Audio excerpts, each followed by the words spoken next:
How y'all doing? This is a big unit, and this is just a short report on a few of the cases I'm following.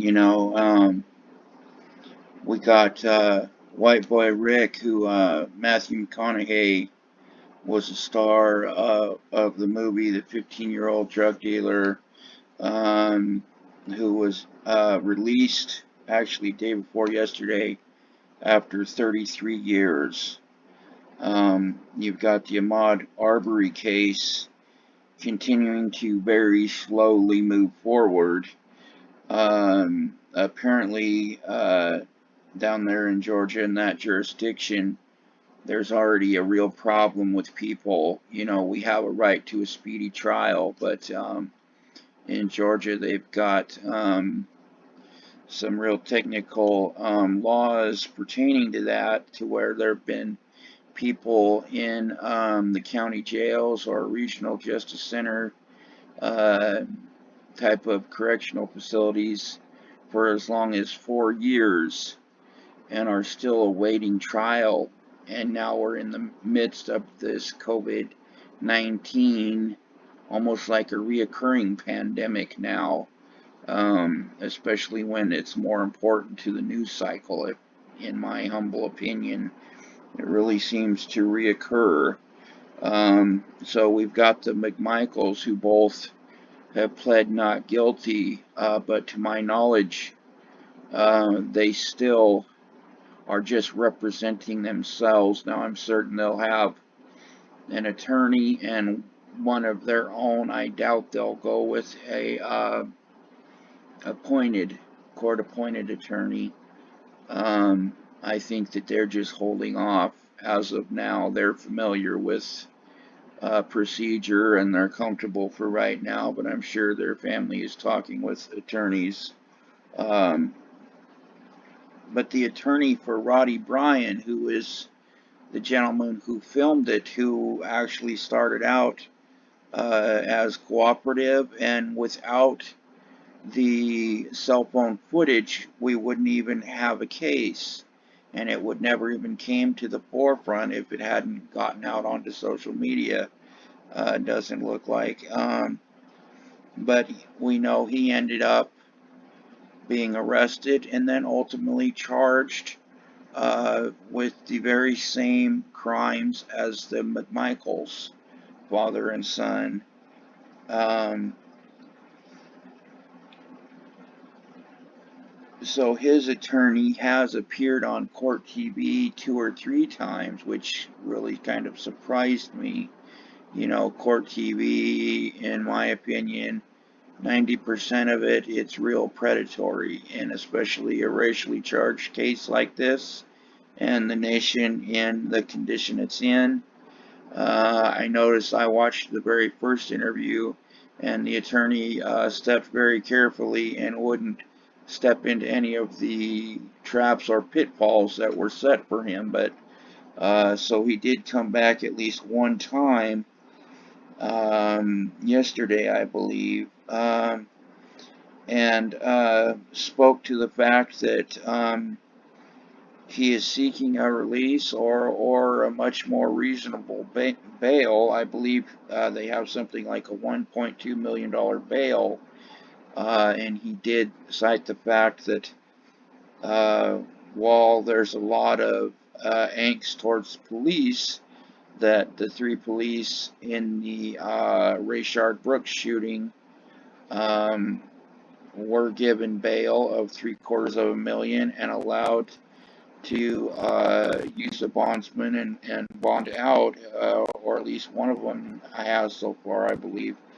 And, kind of some blue privilege possibly still at play. And, he'll make the statement that Roddy Bryan was just doing what any patriotic American would do. And I see court TV anchors chomping at the bit. They really want to get him with that one, with the racially charged atmosphere in the nation right now. But the thing is, this guy knew somewhat, just acquainted with the Carlsons, I believe, or the McMichaels rather, the father and son from the neighborhood, and that they were um, police officers and had worked for prosecutors in the capacity of private detectives. And he just saw a citizen's arrest attempting to be made and just helped out. And he filmed it and cooperated with police. So I personally agree with that statement. But for doing so, this is the boat he's found himself in. Uh, Brian's attorney is also seeking to have the prosecutor, Miss Joyette M. Holmes, removed from the case, and I believe he's seeking to have Tom Durden appointed back on the case. We had two prosecutors recuse themselves, and then I believe it was either the governor or the state attorney general that removed Tom Durden and placed it in Miss Joyette Holmes's hands. Um, Now, one could argue Joyette Holmes being a black prosecutor, a black lady, and the NAACP is very much behind her. The Arbery family is very much in favor of her being appointed. That perhaps Roddy Bryan's attorney is worried about some bias, but I understand that there's some technical reasons where a procedure wasn't followed, that Georgia has some rules of procedure when a prosecutor is removed and a new one is placed on the case, where certain states will have their own unique procedures in a matter like that. And according to Brian's attorney, those procedures just weren't followed, and it's just cut and tried. And so that's why the request is made. And ultimately, whatever their motivation is, if that is true, and I can't speak to whether it's true or not, I don't see the attorney. He seems very competent. You know, it does seem cut and dried. Either they were followed or they weren't. Um, I don't see him making the request if there was no truth to it. So that's a big thing to keep an eye on, because I actually feel that um, whether that request plays out or not is probably going to play very much into how the case unfolds, especially for his client, because if any of them have a shot at avoiding major charges, it would be his client. Um, okay, moving on here. Now, this is just going to be an arraignment. I first saw this report and I thought this was a new victim in Seattle, protests being hit by a car, but this is the same from approximately a week ago on Interstate 5 in the wee morning hours of 3 or 4 a.m. Um, Now, I can't fathom why uh, local police would allow Interstate 5, even any small section, to be blocked. For one, no matter how small the section is, you're blocking I-5 southbound out of Seattle for, 30 or 40 or 60 protesters slash rioters, Um, and frankly, I don't think that that was the case. I think it's been portrayed that way. I think that protesters probably just went up there, protesters slash rioters, because it was just a couple cars parked lengthwise across the 3 or 4 lanes, and they probably parked their cars there when the freeway had very little traffic and blocked the road. And if that's the case, that's one thing I want to know, because mainstream news is playing this out as if this guy drove his Jaguar and went around a couple obstacles and went the wrong way on an off ramp or something to that effect and got onto I-5 and around a barricade and then flew in there and people got hit. So, I feel like they were just on I-5. They have no business being there. Because one thing that turns a protester into a rioter real quick, beyond whether they even start to break things or assault people or police, is that it is not a protest that was announced or a petition to be legally done, and it's being done in places like the middle of Interstate 5. You know, these are not legal protests. We have every right to protest, but there's still legalities involved. Because if that's the case, just because they park their vehicles on Interstate 5 blocking the road, this doesn't make these legal barriers to a legal protest. You know, if that's the case, everyone had the right to still be on Interstate 5, and I've heard an issue made of the fact that he was driving freeway speeds. Well, it's a freeway, you know, so that's something I want to know. But tomorrow, it's just an arraignment. Guilty or not guilty, his lawyer is expected to mention bail. He's not expected to receive it, not at this time anyway, because I don't believe, um, well, I know this is only an arraignment. It's not gone any farther. He does have, I expect he has an attorney to speak for him, but I don't believe he's actually been appointed an attorney or had an opportunity to go out and get an attorney if he can. Had a pretty nice car, so, and I've heard his father speak.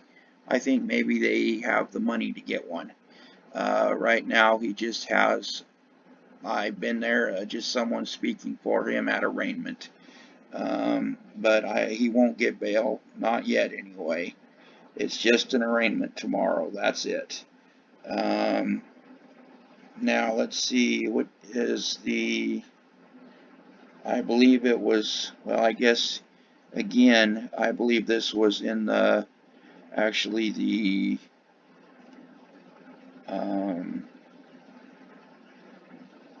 McMichael's case. So the Arbery case, but I don't believe it was Roddy Bryan. It was in the McMichael's.